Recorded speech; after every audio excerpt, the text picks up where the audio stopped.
বিসমিল্লাহির রহমানির রহিম। আসসালামু আলাইকুম ওয়া রাহমাতুল্লাহ।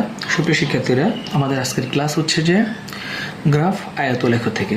তো আসেন, আয়তলেখ থেকে সাধারণত আমার 3টা ঘর করে নিতে হয়, আমি সেটা করব। আগে শ্রেণী দেওয়া আছে কত, 41 থেকে 50, তারপর 51 থেকে 60, 61 থেকে 70, 71 থেকে 80 অ্যান্ড 81 থেকে কত 90। অবিচ্ছিন্ন শ্রেণীসীমা দুইটা নিয়ম আছে। প্রথমটা থেকে 0.5 বাদ, দ্বিতীয়টার সাথে 0.5 যোগ, অথবা প্রত্যেকটা শ্রেণীর নিম্নসীমা থেকে এক এক করে বাদ দিয়ে দিব। আশা করি বুঝতে পেরেছেন। আরেকবার বলছি, দুইটা নিয়ম। প্রত্যেক শ্রেণীর প্রথমটা থেকে 0.5 বাদ দিব এবং উচ্চসীমার সাথে 0.5 যোগ করব। এটা হচ্ছে একটা নিয়ম। আর দ্বিতীয় নিয়ম হচ্ছে যে প্রত্যেক শ্রেণীর নিম্নসীমা থেকে এক এক করে কমাই দিব। তো আমরা দ্বিতীয় নিয়মটাই সহজ। প্রত্যেক শ্রেণীর নিম্নসীমা থেকে এক এক করে কমাই দিব। 41 থেকে 1 গেলে কত, 40 থেকে 50, 51 থেকে 1 গেলে কত, 50, 60, 61 থেকে 1 গেলে কত, 60, 70, 70 থেকে 71 থেকে 1 গেলে কত, 70, 80, 81 থেকে 1 গেলে কত, 80, 90।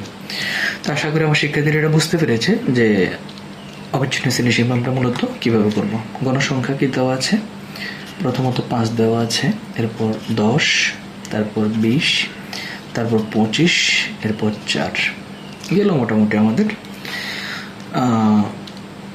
গ্রাফের প্রথম স্টেজ। তারপরে আমরা শুরু করব এটার অঙ্কন করা। তো ড্রয়িংটা কিভাবে হয় আমরা একটু দেখি। গ্রাফের ড্রয়িং একেবারে সহজ। আমরা এখানে প্রথমত অবিচ্ছিন্ন শ্রেণীসীমা আমরা ভূমি অক্ষে বসাব। তো ভূমি অক্ষে অবিচ্ছিন্ন শ্রেণীসীমা বলে বসাই দিই আমরা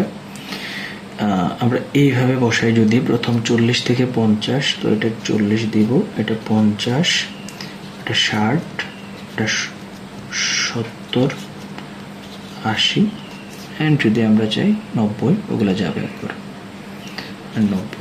তাহলে এই হলো যে আমরা প্রথমত ভূমি অক্ষে আমাদের অবিচ্ছিন্ন শ্রেণীসীমা বসিয়ে দিলাম।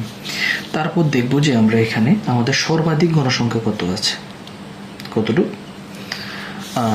কোন ঘরের জন্য গণসংখ্যা কতটুকু আছে। তো আমি দেখতে পাচ্ছি এখানে 40 থেকে কত 50-এর গণসংখ্যা 5, তাই আমি 40 থেকে 50-এর গণসংখ্যা 5 দ্বারা ফিল আপ করবো। এরপর 50 থেকে 60-এর গণসংখ্যা হচ্ছে 10, 50 থেকে 60-এর গণসংখ্যা আমি 10-এ ডট দিব।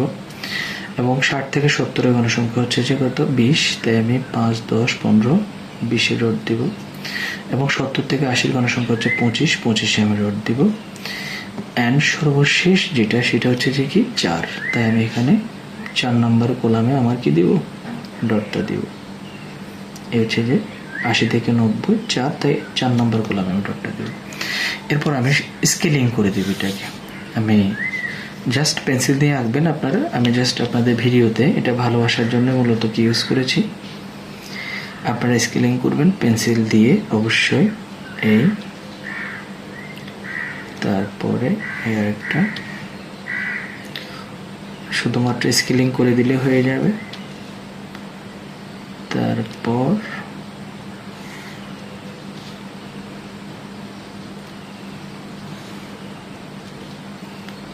সর্বশেষ 4 নম্বর ঘর পর্যন্ত।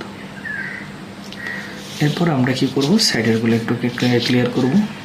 এটা হচ্ছে যে 4, এটা হচ্ছে যে 25 পুরোটাই পাচ্ছে, এটা 20, এটা এন্ড এটা কানেক্ট করে দেব। তাহলে হয়ে গেল আমাদের আয়তলেখ। অনেকে বলে যে এটা ভরাট করে দেওয়ার জন্য, না, এটা ভরাট করার কোনো প্রয়োজন নেই। আপনি জাস্ট এরকমই দিয়ে দিবেন। আর এখানে অবশ্য 5 পাশে বা লম্ব অক্ষে 5, 10, 15, 20 and 25, 30। এই হচ্ছে যে আমাদের আয়তলেখ। সুপ্রিয় শিক্ষার্থীরা, তাহলে এটা আমরা পেন্সিল দিয়ে মূলত অঙ্কন করব। অবশ্যই পেন্সিল দিয়ে কলম এখানে ব্যবহার করা যাবে না।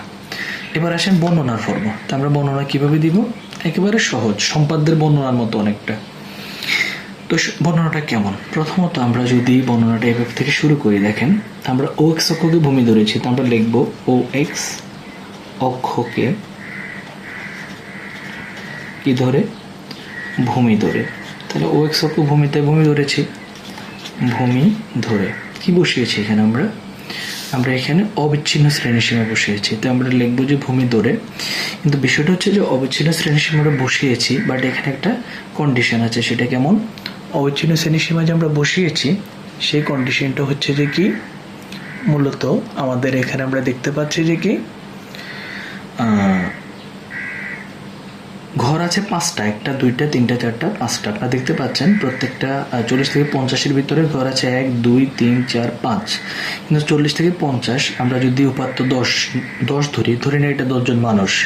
তো 10 জন মানুষকে 5 ঘরে বসাতে ঢুকাতে রাখতে গেলে, তো 5 ঘর 10 জনকে রাখতে গেলে নিঃসন্দেহে এক ঘরের ভিতরে 2 জনকে রাখতে হবে।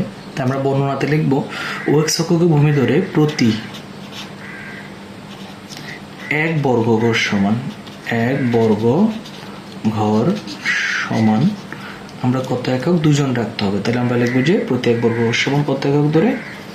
2 একক ধরে কি বসিয়েছি? অবিচ্ছিন্ন শ্রেণী বসিয়েছি। তো অবিচ্ছিন্ন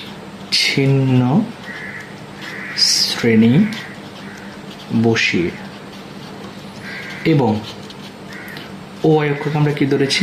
লম্ব ধরেছি। লম্ব ধরে একটা জিনিস খেয়াল করেন, লম্ব ধরে আমরা কিন্তু 5 ঘরে মানে 1 2 3 4 5 ঘরে 5 লিখেছি, তার মানে 1 ঘর সমান আমরা একই ধরেছি। তো লম্ব ধরে প্রতি 1 বর্গ ঘর সমান 1 বর্গ ঘর সমান 1 একক ধরে কি বসিয়েছি? এখানে গণসংখ্যা বসিয়েছি। তো গণসংখ্যা বসিয়ে কি আঁকছি? এটা আয়ত লেখ আঁকা হলো। তো লিখবো যে আয়ত লেখ আঁকা হলো। এখানে আয়ত লেখার ক্ষেত্রে মাথায় রাখতে হবে এখানে একটা ক্রস বার থাকবে, এটা খেয়াল রাখবেন। ওখানে স্পেস থাকবে, কোনো দাগ থাকবে না পেন্সিলের। তো এই হচ্ছে মূলত শিক্ষার্থীরা আমাদের একটা গ্রাফ, মূলত পরিসংখ্যানের উপরে। জাস্ট ডেসক্রিপশনটা অনেকটা সম্পাদ্যর মতো কিভাবে এঁকেছেন সেটা ডেসক্রাইব করবেন। আশা করি বুঝতে পেরেছেন। ধন্যবাদ সাথে থাকার জন্য। আল্লাহ হাফেজ। আসসালামু আলাইকুম রহমতুল্লাহ।